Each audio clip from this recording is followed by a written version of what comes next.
just the development of that must have been quite a process. And it's interesting you started as a consultancy. I'm gonna probably not a huge leap to assume that then you saw the demand and then you filled that demand in the market.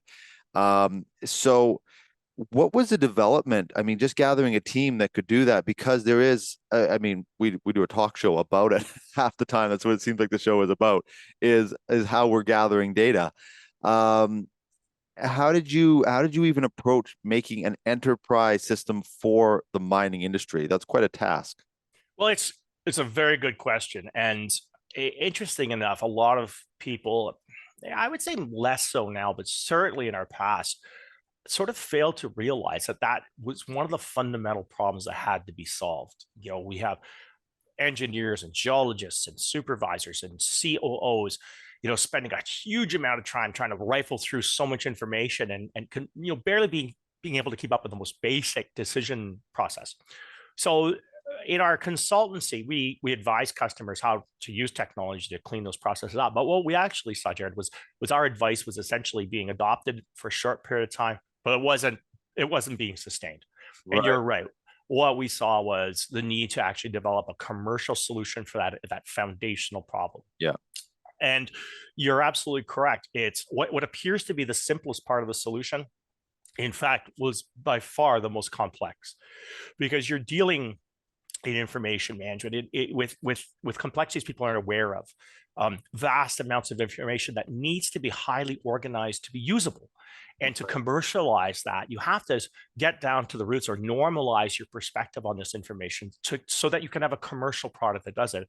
Every business feels that it's so unique that it collects unique metrics in a different way and they use them in a different way. Well, the trick is to realize that 90% of the time that's not true, that it's only the 10%, the visual part of it, it's different. But fundamentally, everything else is generally the same. And commercializing that was quite difficult. It took quite a bit of time. And the Imagine. Centric Enterprise has been sort of that core technology we've built everything else on top of. And then where, so okay, so that's perfect. So let's move to those other three pillars then. Yeah. So look, when we recognize that the key problem here, or the foundational problem, was being able to provide decision support processes. We say decision support processes; those are really the tools we use, or the way we go about using information to solve problems.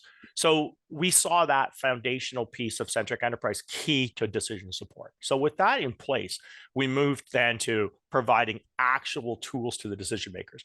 And our approach was delivering three key tools that would sit on top of that core foundation.